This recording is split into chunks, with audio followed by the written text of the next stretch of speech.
నమస్తే, నేను మీ Madhu. Big boss season 9 తర్వాత బయటకు వచ్చిన ప్రతి వారు కూడా బిగ్ బాస్ బజ్ లో పార్టిసిపేట్ చేశారు. శివాజీ గారితో ఎంటర్టైన్ చేశారు. అయితే ఇప్పుడు కళ్యాణ్ కూడా బిగ్ బాస్ బజ్ ప్రోగ్రామ్ లో పాల్గొనడం అయితే జరిగింది. అయితే ఆ ప్రోగ్రామ్ లో శివాజీ గారు అడిగిన ఒక క్వశ్చన్ కి చాలా సింపుల్ గా కళ్యాణ్ ఆన్సర్ చేశారు. మీ ఫ్రెండ్ తో మీ ప్రైజ్ మనీని షేర్ చేసుకున్నారా అని. దానికి ఆన్సర్ గా కళ్యాణ్ కూడా పవన్ కూడా మిడిల్ క్లాస్ అబ్బాయే కదా అన్న రీతిలో చాలా స్మూత్ గా ఆన్సర్ ఇచ్చారు. నిజంగానే కళ్యాణ్ తన ప్రైజ్ మనీని షేర్ చేసుకున్నారా? అసలు బిగ్ బాస్ హౌస్ లో ఏం జరిగింది అనే విషయాల గురించి రోజు మనం తెలుసుకుందాం. ప్రస్తుతం మనతో పాటు ఉన్నారు సీనియర్ జర్నలిస్ట్ డాక్టర్ దుర్గా వడ్లమాల గారు. వారిని అడిగి మరిన్ని విషయాలను తెలుసుకుందాం. నమస్కారం మేడం. నమస్తే మేడం. నమస్తే అండి మేడం, కళ్యాణ్ విన్ అయిన తర్వాత బిగ్ బాస్ బజ్ కి అయితే వెళ్ళారు. సో శివాజీ ప్రోగ్రామ్ కి ఆ బజ్ లో మాత్రం చాలా రకాల మాటలైతే వచ్చాయి బయటకైతే. సో ఇక్కడ చూసుకుంటే కళ్యాణ్ తన ప్రైజ్ మనీని పవన్ తో షేర్ చేసుకున్నామని శివాజీ అడగ్గా కళ్యాణ్ ఒక నవ్వి వదిలేశారు. దాని అర్థం ఏంటి? నిజంగానే షేర్ చేసుకున్నాడా లేదంటే అక్కడితో ఆపేయమని అర్థమా? అట్లా ఏం లేదు. ఇక్కడ షేరింగ్ అనేది ఉంటుంది, ఎవరికైనా ఉంటుంది. ఇప్పుడు ఈసారి ఏంటంటే 10 లక్షలు కాకుండా 15 లక్షలు చేశారు, అంతే తప్ప ఇది ఎప్పుడూ ఉంటుంది. ఇది ఇప్పుడు మీకు ప్రైజ్ మనీ 50 lakhs అని ప్రకటిస్తారండి. ప్రకటించాక అసలు నిజంగా చెప్పాలంటే అసలు బిగ్ బాస్ ది తప్పు. ఇక్కడ మీరు ఒక విన్నర్కి 50 లక్షలను ప్రకటించాక మీరు 50 లక్షలు ఇచ్చి తీరాలి. మీరు మిగతా వాళ్ళకి ఇచ్చుకునేది మీరు విడిగా ఇచ్చుకోవాలి. నాకు అది అర్థం కాల. ఇప్పుడు మీరు నమ్ముతారో లేదో, ఎప్పుడో మేము అదేంటి బంగారం మీకోసం, మెగా బంగారం మీకోసం అని నేను రాడాల్లో పనిచేసేటప్పుడు గేమ్ షోస్ చేసాం. 1 కిలో బంగారం మేము 1 కిలో ఎవరికి ఇస్తామనో వాళ్ళకే ఇచ్చాం. మళ్ళీ దాన్ని డివియేట్ చేయటం కానీ తక్కువ ఎక్కువ చేయటం కానీ ఏది చేయలే. సో అందుకని ఇక్కడ శివాజీ కాళ్ళ మీద పడ్డం, అతను ఆశీర్వాదం తీసుకోవడం అన్ని ప్రజలకు నచ్చాయి. ఇవన్నీ కాదండి. ఇప్పుడు కళ్యాణ్, అదే పవన్ కళ్యాణ్ ఎవరైతే ఉన్నారో అతను ఆర్మీ జవాన్ గెలిచాడు అని అందరూ అనుకుంటున్నారు, మంచిదే. కానీ వీళ్ళు ఏదైతే షోలో చెప్పారో దాన్ని క్యారీ ఫార్వర్డ్ చేయాలి. బయటకు వెళ్ళాక మళ్ళీ మారకూడదు. అవును. అంతకుముందు ఒక రైతు బిడ్డనంటూ వచ్చాడు, ఏం చేశాడు, ఇవాళ ఎక్కడున్నాడు? అట్లా కాదు. ఇప్పుడు ఎవరైనా సరే ఇక్కడ మాట్లాడే మాటలు వేరేగా ఉంటున్నాయి, బయటకు వెళ్ళాక వాళ్ళ చేతలు వేరేగా ఉంటున్నాయి. అది ఉండకూడదు. మీ మాట చేత ఒకేలాగా ఉండాలి.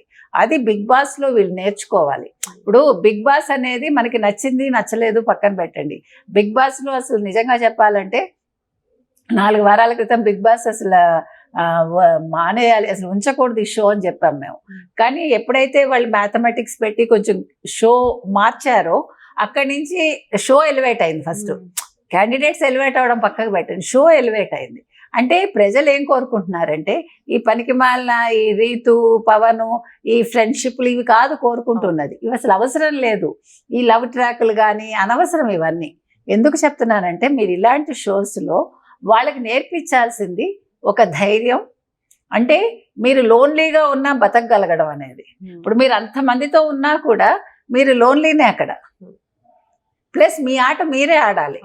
ఇప్పుడు బిగ్ బాస్ నేర్పిస్తున్నది అది. మనం నిజంగా ఆలోచిస్తే కనుక అయితే ఇది ఒక రకంగా మీకు సైకలాజికల్ ట్రీట్మెంట్ లాగా మన ఇన్నర్గా కనుక తీసుకుంటే ఇట్స్ ఎ సైకలాజికల్ ట్రీట్మెంట్. అంటే డిఫరెంట్ పర్సన్స్తో మనం ఎట్లా మెలగాలి, ఒక గివెన్ సిచ్యువేషన్లో హౌ టు, అంటే మిమ్మల్ని మీరు ఎలా మలుచుకోవాలి, మీరు ఫ్రెండ్లీగా ఉంటూనే మీరు అనుకున్న గోల్కి ఎలా వెళ్ళాలి, అది బిగ్ బాస్ మనకి నేర్పించేది. నేను అనుకున్నది అది, నాకు అర్థమైంది అది. కాబట్టి నెక్స్ట్ సీజన్ 10లో బిగ్ బాస్ అసలు ఈ లవ్ ట్రాక్స్ జోలికి వెళ్ళక్కల్లా. అసలు నేను ఇంకోటి కూడా చెప్పాను, ఏదో ఓవర్ నైట్ సెలబ్రిటీస్ అయిన వాళ్ళని కూడా తీసుకురాకండి, అవసరం లేదు షోకి. మీరు కామనర్స్ని తీసుకురండి, సెలబ్రిటీస్ని తీసుకురండి, బట్ లెట్ దెమ్ బీ, అంటే ఒకే రకంగా ట్రీట్ చేయండి. ఎప్పుడు చెప్పినా అదే చెప్తున్నా, వీళ్ళు వేరు వాళ్ళు వేరు కాదు, అందరూ ఒకటి. మీరు అక్కడ తీసుకొచ్చేది వాళ్ళందరూ కలిసిమెలిసి ఉండడం కోసం మీరు తీసుకొస్తుంది. సో ఇవాళ బిగ్ బాస్లో కళ్యాణ్ విన్నర్ అయ్యాడంటే ఇందాక మనం చెప్పుకున్నట్టుగా అతనికి ఎక్కడో ప్రజలు కోరుకున్నారు అతన్ని. అతను కూడా ఊహించుంటాడు అవుతానని. అతను 100% అందరికీ నచ్చలేదు కదా. కాబట్టి 54 to 57% అతను నచ్చాడు. అదే అతను అదృష్టం అంతే. ఇప్పుడు డెమాన్ పవనే ఒప్పుకున్నాడు, నేను తప్పు చేశాను. మనం అదే చెప్పాం, నీ ఆట నువ్వు ఆడుంటే ఈరోజు విన్నర్గా ఉండేవాడివి. సో ఇప్పుడు నెక్స్ట్ వచ్చే కంటెస్టెంట్స్ ఏం నేర్చుకోవాలి? 9 seasons చూసి మనం ఎలా ఉండకూడదో తెలుసుకోవాలి. మనం ఎలా ఉండాలో తెలుసుకోక్కర్లా, అది ఎలాగో ఆటోమేటిక్గా మీకు అలవాటు అయిపోతుంది అక్కడ. మనం ఇలా ఉండద్దు, నేను ఆడడానికి వచ్చాను, I have to get the cup అనుకోవాలి. తర్వాత పక్క వాళ్ళతోటి ఎట్లా ఉండాలి, మనం ఎవరితో కూడా మనం అటాచ్డ్ టు డిటాచ్డ్ అనేది నేర్చుకోవాలి. అర్థమైందా మీకు? అందరితో అట్లా అటాచ్మెంట్ పెట్టుకోను అక్కర్లేదు, అలాగని పూర్తిగా డిటాచ్డ్గా ఉండక్కర్లేదు. మనం ఎంతలో ఉండాలో అంతలో ఉండడం అనేది నేర్చుకోవాలి. సో ఈ షో వల్ల, బిగ్ బాస్ వల్ల చాలా మంచి ఉన్నాయి, చెడు ఉన్నాయి. సో చెడుని వదిలేయాలి.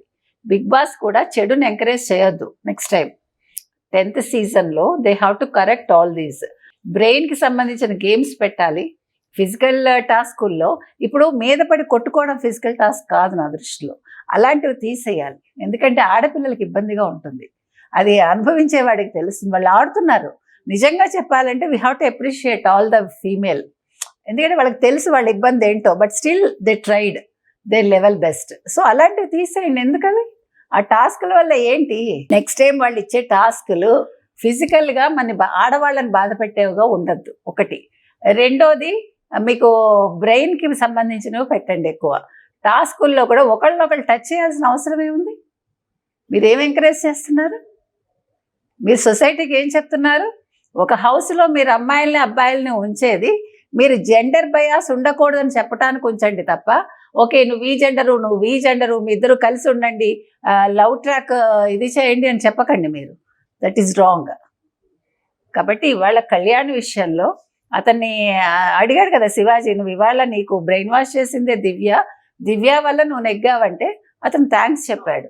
సో ఇక్కడ ఇంకొకటి ఈ పాయింట్ వల్ల నేర్చుకోవాల్సింది ఏంటంటే, జీవితంలో మనకి ఎవరు చిన్న సహాయం చేసినా మనం మర్చిపోకూడదు. కృతజ్ఞత అనేది మనం వ్యక్తం చేయాలి. సో ఇట్లా మంచి పాయింట్స్ తెలుసుకుంటూ మనం బిగ్ బాస్లోకి వెళ్తే కనుకైతే ఖచ్చితంగా మీరు విన్నర్ కాకపోయినా మీరు ప్రజల హృదయాలు గెలుచుకుని వస్తారు. ఏదేమైనా సరే చివరి నిమిషంలో కళ్యాణ్ తన ప్రతిభను నిరూపించుకున్నారు.